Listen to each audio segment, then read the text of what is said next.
কল্যাণপুর মণ্ডল কার্যালয়ে মহিলা মোর্চার পক্ষ থেকে নবনিযুক্ত মণ্ডল সভাপতি নিতাই বলকে সংবর্ধনা জানানো হয়। অনুষ্ঠানে উপস্থিত ছিলেন বিধায়ক পিনাকি দাস চৌধুরী। সংবর্ধনা অনুষ্ঠানে মণ্ডল সভাপতি নিতাই বল তার বক্তব্যে মণ্ডলের ভবিষ্যৎ পরিকল্পনা নিয়ে আলোচনা করেন। তিনি সকল সদস্যদের একযোগে কাজ করার আহ্বান জানিয়ে বলেন, মণ্ডলকে শক্তিশালী করতে সকলের সহযোগিতা অপরিহার্য।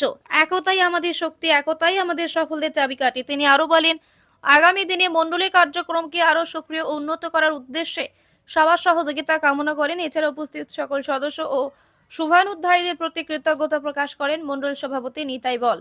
তিনি সকলের সমর্থন ও সাহায্যের জন্য ধন্যবাদ জানান এবং আগামী দিনে একসাথে কাজ করার প্রত্যয় ব্যক্ত করেন।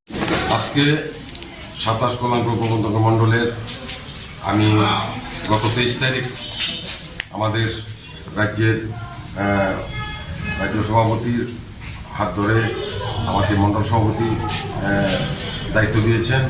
তো দায়িত্ব পেয়ে আমি আজকে আমার 27 কল্যাণপুর প্রবন্ধক মণ্ডলের মহিলা মোর্চার দিদিরা সবাই মিলে আমাকে সম্বর্ধনা দিয়েছেন।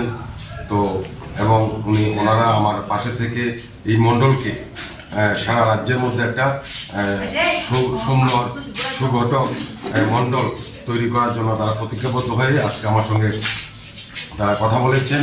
তো আমি ওদের কাছে আশা রেখেছি যে আগামী দিন এই কল্যাণপুর মণ্ডল যাতে সারা ত্রিপুরা রাজ্যের মধ্যে আমাদের মহিলা শক্তি যারা মাতৃশক্তি, সেই মাতৃশক্তিদের দ্বারা এই মণ্ডল যেন একটা 1 নম্বর মণ্ডল হিসেবে আমরা সবাইকে নিয়ে কাজ করতে পারি, সে আশা বিশ্বাস আমি রাখছি।